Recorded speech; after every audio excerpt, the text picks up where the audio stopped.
నమస్తే, నేను మీ వాస లక్ష్మణ. కేటీఆర్ గారు ఇక సిరిసిల్లకు సెలవు.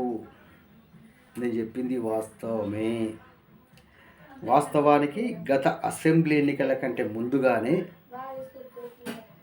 కేటీఆర్ గారు వేరే నియోజకవర్గం నుంచి పోటీ చేసే అవకాశం ఉండే. అప్పుడు మేము చెప్పినాము, పలు ఛానళ్ళు చెప్పినాయి, పలు వార్తా కథలు కూడా వచ్చినాయి. అది మీకు తెలిసిన విషయమే.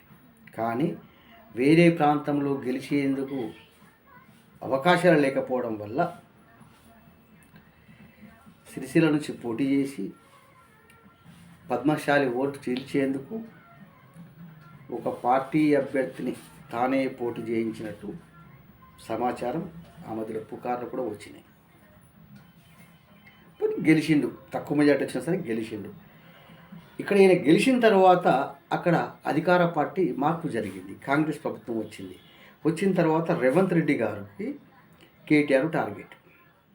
ఆయన ఏం చేసిండు? గెలంగానే ఏం చేసిండు?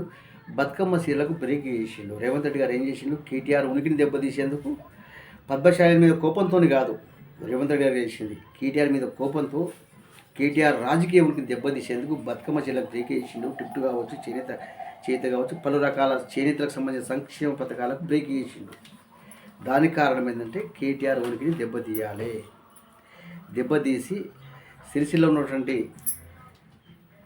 పద్మశాలి నాయకుడిని కాంగ్రెస్ పార్టీలో చేర్చుకోవాలి, తద్వారా కేటీఆర్ని ఏకాకిం చేయాలనేటువంటి రేవంత్ రెడ్డి లక్ష్యం. అన్నట్టుగానే ఆయన చేసిండు.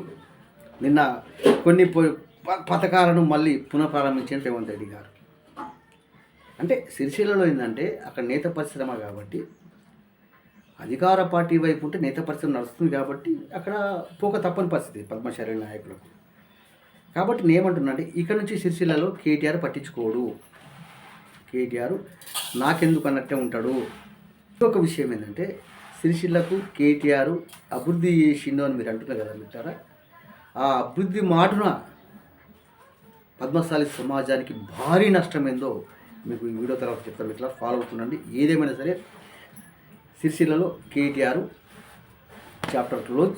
ఆయన సిరిసిల్ల పద్మశాలి సమాజానికి సిరిసిల్ల నియోజకవర్గం దూరంగానే ఉంటాడు. కాబట్టి ఇప్పుడు అక్కడున్న పద్మశాలి నాయకులకు నేను చెప్పేది ఏంటంటే అతిపెద్ద ఓటు బ్యాంకు, అతిపెద్ద జనాభా ఉన్నటువంటి సిరిసిల్ల నియోజకవర్గ పద్మశాలి సమాజానికి నేను చెప్పేది ఏంటంటే అక్కడ సిరిసిల్ల పద్మశాలి నాయకుడు ఎమ్మెల్యే కావాలన్నది 7 దశాబ్దాల కళ.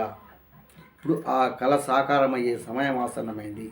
ఇప్పటి నుంచి పద్మశాలి ఏకం చేసుకునే ప్రయత్నం చేస్తే వచ్చే అసెంబ్లీ ఎన్నికల నాటికి అక్కడ సిరిసిల్ల పద్మశాలి కూడా ఎమ్మెల్యే కావచ్చు. అప్పుడు రావు, ఇప్పుడు రెడ్డి దగ్గర కాదు. అప్పుడు రావు దగ్గర, ఇప్పుడు రెడ్డి కాళ్ళ కాడ ఉత్సవం కాదు. పద్మశాలి బిడ్డలుగా భవిష్యత్తులో సిరిసిల్ల పద్మశాలి బిడ్డ అక్కడ ఎమ్మెల్యే కావాలంటే ఏం చేయాలో నిజమైన పద్మశాలి బిడ్డలు ఆలోచించండి. ఇది ఒక మంచి అవకాశము.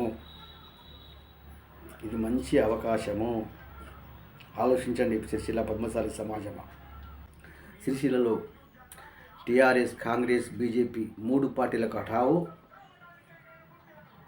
పద్మశాలికి బచావో.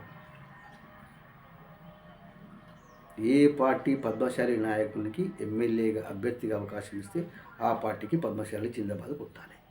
అట్లయితే పద్మశాలి ఎమ్మెల్యే గెలుస్తాడు. లేదు ఇండిపెండెంట్గా పోటీ చేసి గెలుస్తాడు, కానీ మన ఓటు మనం వేసుకుంటలేము. తద్వారా యూసిన్లా వాడు గెలితే వీడి గెలితే వాడు దొక్కుతుండు, వీడు దొక్కుతుండు. దానికి ఫలితం నేత కార్మికులు ఆకలి చావులు. మరి మన సమాజాన్ని మనమే తొక్కేసుకుందామా? మన సమాజాన్ని మనమే ఆకలి చావులకు గురి చేస్తామా?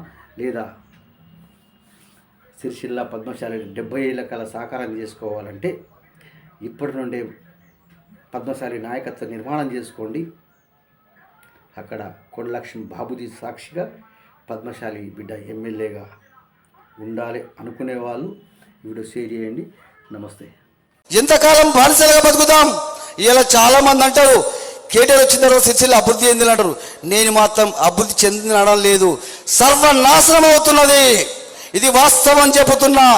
కేటీఆర్ అనేవాడు ఒక బాహుబలి సినిమాను చూపిస్తున్నాడు, ఒక గ్రాఫిక్స్ మాయాజాలను చూపిస్తే మనల్ని మాయమాటలు చెప్పి మోసం చేస్తున్నాడు. మనం ఇంకా మోసపోతూనే ఉందామా? మాకు లేదా బతుకమ్మ చీరల వల్ల ఎంతమంది నేతలు రోడ్డు మీద పడ్డారు మాకు తెలియదా? ఎంతమంది నేతమ్మ కార్మికులు ఆత్మహత్యలు చేసుకుంటారు మాకు తెలియదా?